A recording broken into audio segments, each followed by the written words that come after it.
할렐루야. 오늘 함께 읽으실 말씀은 요한복음 6장 60절부터 71절까지의 말씀입니다. 요한복음 6장 60절부터 71절까지의 말씀을 다 같이 합독하겠습니다. 제자 중 여럿이 듣고 말하되 이 말씀은 어렵도다. 누가 들을 수 있느냐 한데 예수께서 스스로 제자들이 이 말씀에 대하여 수군거리는 줄 아시고 이르시되 이 말이 너희에게 걸림이 되느냐. 그러면 너희는 인자가 이전에 있던 곳으로 올라가는 것을 본다면 어떻게 하겠느냐. 살리는 것은 영이니 육은 무익하니라. 내가 너희에게 이른 말은 영이요 생명이라. 그러나 너희 중에 믿지 아니하는 자들이 있느니라 하시니 이는 예수께서 믿지 아니하는 자들이 누구며 자기를 팔 자가 누구인지 처음부터 아시니라. 또 이르시되 그러므로 전에 너희에게 말하기를 내 아버지께서 오게 하여 주지 아니하시면 누구든지 내게 올 수 없다 하였노라 하시니라. 그때부터 그의 제자 중에서 많은 사람이 떠나가고 다시 그와 함께 다니지 아니하더라. 예수께서 12 제자에게 이르시되 너희도 가려느냐. 시몬 베드로가 대답하되 주여 영생의 말씀이 주께 있사오니 우리가 누구에게로 가오리이까. 우리가 주는 하나님의 거룩하신 자이신 줄 믿고 알았사옵나이다. 예수께서 대답하시되 내가 너희 12를 택하지 아니하였느냐. 그러나 너희 중에 한 사람은 마귀니라 하시니 이 말씀은 가룟 시몬의 아들 유다를 가리키심이라. 그는 12 중의 하나로 예수를 팔 자라라. 아멘. 할렐루야. 오늘은 요한복음 6장 60절부터 71절까지 말씀을 우리가 함께 읽었습니다. 60절 말씀을 먼저 보면 60절 말씀에 제자 중 여럿이 듣고 말하되 이 말씀은 어렵도다. 누가 들을 수 있느냐 한데 이 많은 제자들이 예수님의 말씀을 듣고 어렵다고 말하면서 받아들이기 힘들어하는 것을 볼 수 있습니다. 예수님께서 이 전의 말씀을 보면 예수님께서 나의 살을 먹고 나의 피를 마셔야 영생이 있다. 이제 이런 말씀을 하시는 것이죠. 이것을 그러니까 문자적인 그 문자 그대로만 받아들였기 때문에 이들의 마음 가운데는 이것이 이해가 되지도 않고 또한 그 사람들 가운데 이 혼란에 빠지게 되는 것을 우리가 볼 수 있습니다. 그러나 이 말씀은 살을 먹고 피를 마셔야 된다라는 말씀은 이 먹고 마시는 것은 우리 안으로 받아들이는 것이죠. 그러니까 예수 그리스도를 우리 안으로 받아들여야 된다라는 그런 말씀이시고 또한 예수 그리스도께서 십자가에서 몸을 다 찢기시고 또 피를 다 흘리심으로 말미암아 우리 가운데 영원한 생명을 주시겠다라는 그러한 약속의 또 말씀인 줄 믿습니다. 61절 말씀 보면 예수께서 스스로 제자들이 이 말씀에 대하여 수군거리는 줄 아시고 이르시되 이 말이 너희에게 걸림이 되느냐. 예수님은 제자들이 그분의 말씀을 듣고 또 걸려 넘어지는 것을 아시고 그들의 마음을 또 꿰뚫어 보십니다.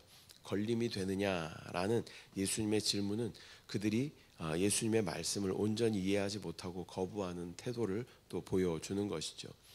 예수님의 가르침은 우리의 생각과 이해를 초월하는 진리를 담고 있습니다. 또한 그분의 말씀을 온전히 받아들이기 위해서는 우리 가운데 지식을 사용하는 것이 아니라 믿음을 사용해야 되는 줄 믿습니다.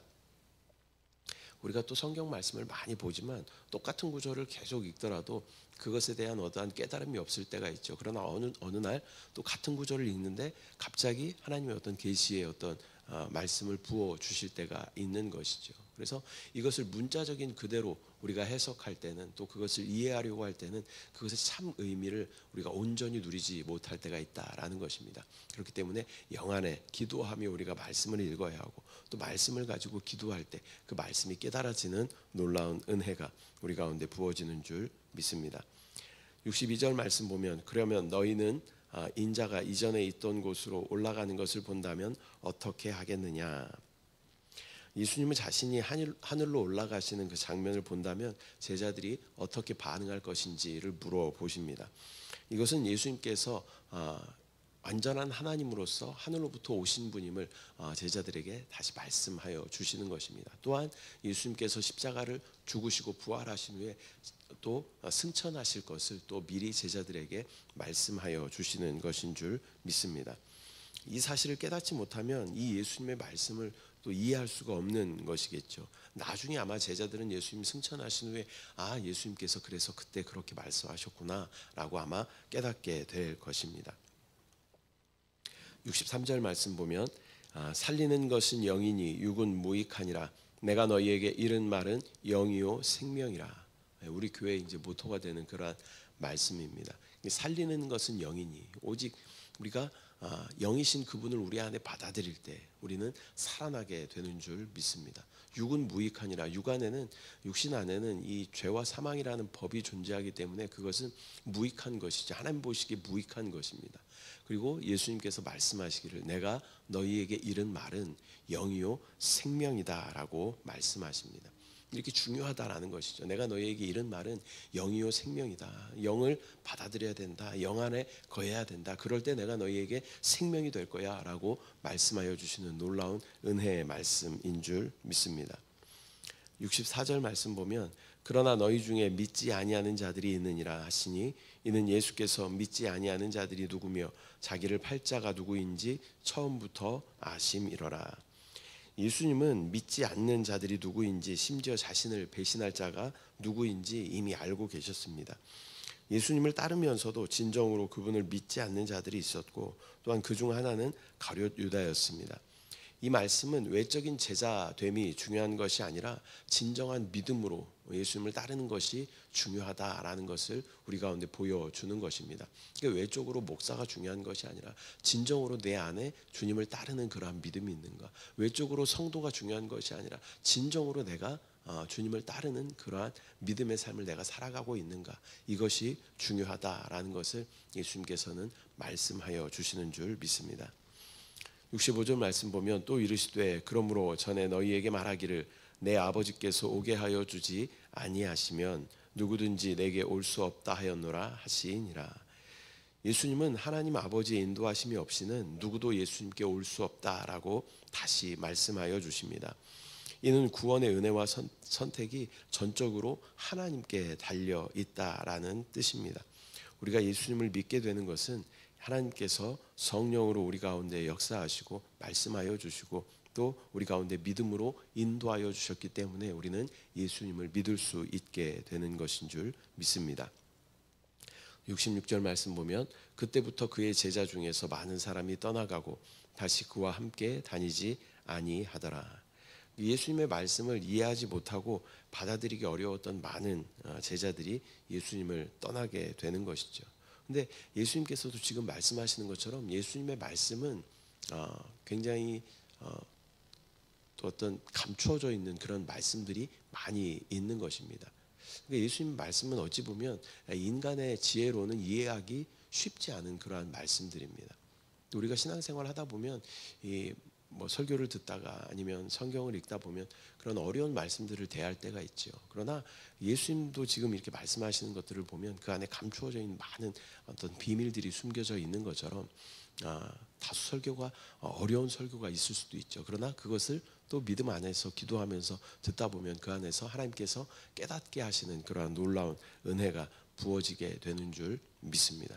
그 영과 또 생명의 말씀이 우리 가운데 정말 진정한 생명을 주는 말씀이다라는 것을 우리가 기억하며 다소 딱딱하고 또 그럴 수 있지만 그것이 우리 가운데 하나님의 놀라운 지혜와 또 생명을 공급하여 주신다라는 것을 믿음으로 바라봐야 할 줄 믿습니다.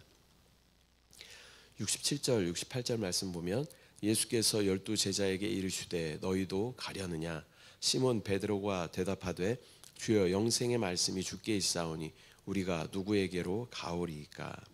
예수님은 12 제자에게 너희도 가려느냐라고 물으시면서 그들의 의지를 시험하십니다. 이때 베드로는 예수님께 영생의 말씀이 있음을 고백하며 예수님을 떠날 수 없다라고 답하고 있습니다. 이는 베드로가 예수님의 가르침이 생명과 진리의 말씀임을 믿고 따르고 있음을 보여주는 것이죠. 진정한 믿음은 예수님만이 우리의 구원의 길이심을 깨닫고 또 그분만을 붙들고 따라가는 그러한 믿음인 줄 믿습니다. 69절 말씀 보면 우리가 주는 하나님의 거룩하신 자이신 줄 믿고 알았사옵나이다. 이 베드로는 예수님이 하나님의 거룩한 자임을 고백합니다. 이는 예수님이 하나님께로부터 보내심을 받은 구원자이심을 믿는 그러한 신앙의 고백인 줄 믿습니다. 이 고백은 참된 제자들에게 요구되는 또 믿음의 고백이기도 합니다. 예수님을 우리의 구세주와 또 주님으로 받아들이는 고백입니다. 참된 제자는 예수님이 하나님의 아들임을 믿고 따르는 자입니다. 또 이러한 모든 내용들이 또 사도신경에 또 이렇게 기록되어져 있죠. 사도신경은 우리가 그 사도신경으로 우리가 또 신앙의 고백을 하는 것이 사도신경입니다. 나의 신앙은 이러한 신앙입니다라는 그런 고백이죠. 나의 믿음은 이러한 믿음입니다 라는 것을 고백하는 것이 바로 사도신경인 줄 믿습니다. 하나님의 아들 독생자 예수 그리스도가 우리 가운데 오셨고 그분이 우리 가운데 참 생명이 되시고 나는 그분을 따라갑니다. 그런 믿음의 고백이 사도신경의 그러한 신앙의 고백인 줄 믿습니다. 또 70절 말씀 보면 71절까지 예수께서 대답하시되 내가 너희 12를 택하지 아니하였느냐 그러나 너희 중에 한 사람은 마귀니라 하시니 이 말씀은 가룟 시몬의 아들 유다를 가리키심이라. 그는 12 중에 하나로 예수를 팔 자러라. 예수님은 12 제자 중에 한 사람이 마귀다라고 말씀하십니다. 이는 가룟 유다를 가리킨 것으로 예수님을 배신할 자가 제자들 중에 있음을 또 예고하시는 것이죠. 이는 외적인 제자됨이 참된 제자가 되는 것이 아니라 예수님을 진정으로 따르는 그러한 사람이 예수님의 제자다. 예수님을 진정으로 따르지 않는 사람들은 예수님을 배반할 수도 있다라는 것을 경고하시는 그러한 말씀인 것입니다. 가룟 유다의 배신은 참된 믿음이 없으면 끝까지 예수님을 따를 수 없다라는 것을 보여주는 것입니다. 오늘은 요한복음 6장 60절부터 71절까지의 말씀 우리가 함께 나누었습니다. 오늘 말씀은 예수님의 말씀에 대한 제자들의 반응과 또 신앙 고백을 보여주는 그러한 내용이죠. 또 많은 제자들이 예수님의 가르침을 이해하지 못하고 떠났지만 베드로와 또 제자들은 영생의 말씀이 주께 있사오니 우리가 어디로 가겠습니까? 라고 고백하며 끝까지 예수님을 따르기로 결단하는 것을 보게 됩니다. 많은 제자들이 예수님의 말씀을 듣고 이해하지 못해 떠났습니다. 그러나 예수님의 말씀을 믿고 따르는 자들은 주님의 제자가 되는 줄 믿습니다. 예수님의 말씀을 이해하고 믿게 되는 것은 이것도 역시 우리의 힘으로 되는 것이 아니죠. 성령의 역사하심으로 우리 가운데 되는 것이고 또 인간의 어떤 지혜와 지식으로 깨달을 수 있는 부분이 아니라 주님께서 우리 가운데 성령의 어떤 지혜를 주셔야만 깨닫게 되는 것인 줄 믿습니다. 또 베드로는 예수님만이 영생의 말씀을 가진 분임을 고백하며 또 예수님을 따르는 길이 유일한 구원의 길임을 확신하고 있습니다. 그러나 가룟 유다는 예수님을 배반하게 되지요. 외적인 제자가 모두 제자가 되는 것이 아니라 진정한 믿음 안에 주님을 따라갈 때 우리는 주님의 제자가 되는 것인 줄 믿습니다. 또 많은 사람들이 또 믿음에서 벗어나 있는 많은 사람들이 있습니다. 물론 그들의 마음 가운데 하나님 살아계심과 예수 그리스도께서 우리의 구원자가 되심에 어떤 믿음이 있다면 뭐 그 구원이 취소되지는 않겠죠. 그러나 그들을 제자라고 이야기할 수는 없을 것입니다. 우리에게는 끝까지는 언제입니까? 뭐 우리가 죽은 다음에 예수님께서 오신다면 죽을 때까지 우리가 주님을 끝까지 따라가는 것입니다. 또 우리가 살아있는 동안 주님께서 오신다면 주님 오실 때까지 우리는 믿음 가지고 주님을 따라가야 하는 줄 믿습니다. 믿음에서 낙오되어 있는 많은 분들이 다시 한번 믿음을 회복하며 주님 앞에 나와 끝까지 주님을 따라가는 그러한 제자 삶을 살아가는 저와 여러분들 되시기를 축복합니다. 기도하겠습니다. 사랑의 주님, 은혜와 사랑을 감사드립니다. 오늘 요한복음 6장 말씀을 통하여서 제자들의 어떤 반응을 보게 됩니다. 많은 주님을 따랐던 제자들이 예수님의 말씀을 이해하지 못하고 그것이 어려워 떠나가는 제자들을 또 보게 됩니다. 그러나 우리 가운데는 끝까지 주님을 따르는 그러한 믿음을 우리 가운데 허락하여 주셔서 주님을 따랐던 그런 온전한 제자들처럼 믿음 가지고 순종하며 주님을 따라갈 수 있도록, 죽기까지 주님을 따라갈 수 있도록 주여 은혜와 믿음을 더하여 주시옵소서. 아버지, 또한 예수 그리스도께서 또 영생의 말씀임을 또 우리가 깨달아 알게 하여 주시고, 또 주님께서 이런 말이 영이요 생명이다라는 말씀을 붙잡게 하여 주시고, 우리가 영 안에, 성령 안에 온전히 거할 때마다 주님의 놀라운 생명을 충만하게 누릴 수 있도록 주여 역사하여 주시옵소서. 모든 순간 우리가 육신을 선택하는 것이 아니라 영 안에 거함으로 성령님과의 온전한 연합을 통하여 주님의 모든 만유를 충만하게 누리게 하여 주시옵소서. 오늘 하루도 주님 안에서 승리하는 삶 되게 하여 주시옵소서. 감사드리고 예수님의 이름으로 기도드립니다. 아멘. 하늘에 계신 우리 아버지여, 이름이 거룩히 여김을 받으시오며 나라가 임하시오며 뜻이 하늘에서 이루어진 것 같이 땅에서도 이루어지이다. 오늘 우리에게 일용할 양식을 주시옵고, 우리가 우리에게 죄 지은 자를 사하여 준 것 같이 우리 죄를 사하여 주시옵고, 우리를 시험에 들게 하지 마시옵고 다만 악에서 구하시옵소서. 나라와 권세와 영광이 아버지께 영원히 있사옵나이다. 아멘.